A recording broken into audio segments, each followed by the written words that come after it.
Hello everyone, welcome to JK studies classes. I hope सभी लोग अच्छे होंगे। देखिए आज एनसीईआरटी बुक से क्लास 7 का अध्याय 4 सरल समीकरण किसे कहते हैं ये हम जानेंगे। पहले तो समीकरण कहते किसको है, मतलब सरल समीकरण कहते किसको है ना। चलिए देखिए ध्यान से, बोल रहा है क्या, सरल समीकरण हम लिखे हुए हैं किसे कहते हैं। ठीक है, इसको हम समझाते हैं। सरल समीकरण किसे कहते हैं? एक समीकरण में समीका का चिन्ह सदैव होता है। एक समीकरण में समीका का चिन्ह सदैव होता है। समीका का चिन्ह यह दर्शाता है कि इस चिन्ह के बाईं ओर LHS का मान और दाईं ओर व्यंजक RHS का मान बराबर होता है। तो हमको LHS और RHS मालूम नहीं है, तो कैसे हम बनाएंगे, है ना। चलिए देखिए, हम एक इक्वेशन लेते हैं। ठीक है, इक्वेशन एक हम सेटअप करते हैं। ठीक है, उसको हम बनाएंगे। जैसे कि हम लिए 4x + 5 बराबर 65। हाँ देखिए, अब देखिए किसे कहते हैं सरल समीकरण। बोल रहा है एक समीकरण में समीका का चिन्ह मतलब ये है ना। समीका का चिन्ह क्या बोल रहा है? समीका का चिन्ह सदैव होता है।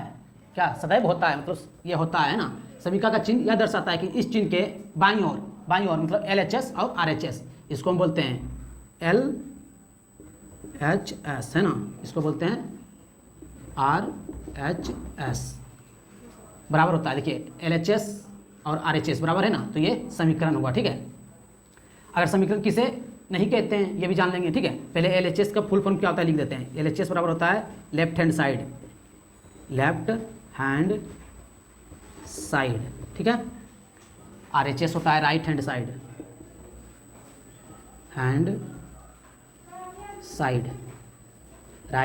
साइड, है ना।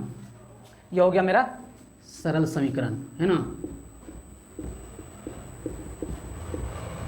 है ना। ये हो गया मेरा सरल समीकरण। ये क्लास 7 के बच्चे को पढ़ना था। ठीक है, क्योंकि क्लास 7 का बच्चा तो सिंपल ही होता है ना, मतलब जिसको हम बोलते हैं सिंपल इक्वेशन। सरल समीकरण को सिंपल इक्वेशन कहते हैं। क्लास 7 का बच्चा तो सिंपल ही चीज़ सीखेगा अभी फिलहाल, और क्लास 8 में जाएगा, 9th में जाएगा तो द्विघात समीकरण, फिर त्रिघातीय समीकरण। मतलब कहने का मतलब हुआ, जब बच्चा क्लास 7 से 8 में जाता है, 9 में जाता है, तो हेल्दी हो जाता है, पेट निकल जाता है, तो उसको हम बोलते हैं द्विघात समीकरण, है ना। द्विघात समीकरण में क्या होता है, ऐसे रहेगा 4x है ना, x पे स्क्वायर रहेगा, इसको हम बोलते हैं द्विघात। फिर प्लस रहेगा 5x + 3 बराबर 0 या फिर 6 या फिर कुछ भी रह सकता है। ठीक है, ये हो जाएगा तुम्हारा द्विघात समीकरण। फिर जब द्विघात समीकरण पढ़ लेगा क्लास 8 9th में, उसके बाद 9th 10th में पढ़ना होता है, 10th 11th में त्रिघातीय समीकरण। कहने का मतलब हुआ, बच्चा 7 क्लास में सिंपल रहता है तो सिंपल इक्वेशन पढ़ता है, क्लास 8 में जाता है तो थोड़ा मोटा हो जाता है, पेट निकल जाता है, इसलिए द्विघात समीकरण पढ़ता है। जब क्लास 11 12 में जाता है तो पेट के अलावा कुछ और निकल जाता है, मतलब त्रिघातीय हो जाता है, मतलब दोनों शोल्डर भी निकल जाता है ना, जिसको हम बोलते हैं त्रिघातीय समीकरण। त्रिघातीय समीकरण में ऐसे रहता है 4x³ + 6x² + 3x + 2 बराबर 0। ऐसा करके मतलब त्रिघातीय समीकरण रहता है। ठीक है, फिलहाल अभी ये नहीं सीखना है तुम लोग को। ठीक है, ये क्लास 9 8 में सीखना है सभी बच्चों को। चलिए आते हैं सरल समीकरण पे।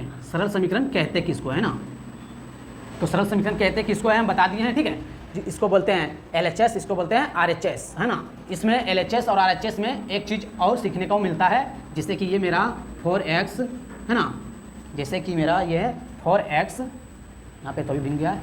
देखिए यहाँ पे जैसे कि तुम्हारा 4x है ना, दो चीज़ इसमें दिया हुआ रहता है, 4x + 5। इसको, इस अंक को क्या बोलते हैं, इसको क्या बोलते हैं ना। चलिए देखिए, जैसे कि 4x + 5 बराबर 65 है ना।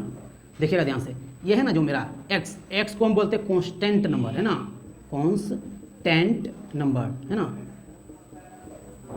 ये कांस्टेंट नंबर रहता है। ठीक है, मतलब चर संख्या जिसको हम बोलते हैं हिंदी में, चर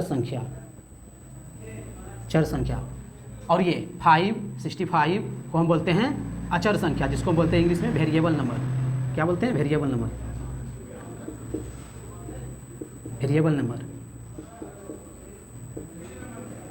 जिसको हम बोलते हैं अचर संख्या। देखिए समीकरण इसी प्रकार होता है। ठीक है, मतलब सरल समीकरण कहते किसको हैं, सिंपली हम बता दिए हैं, लैंग्वेज में लिखा हुआ है, लैंग्वेज को हम सेटिस्फाई कर दिए हैं कि बराबर होता है LHS और RHS का मान, तो ये समीकरण कहलाता है। और समीकरण कौन नहीं कहलाता है? अगर LHS RHS अगर नहीं बराबर था ना, यहाँ पे फॉर एग्जाम्पल यहाँ देते हैं हम 4x + 5 > 65, तो ये मेरा क्या हुआ, समीकरण नहीं है, सरल समीकरण नहीं है, नहीं है।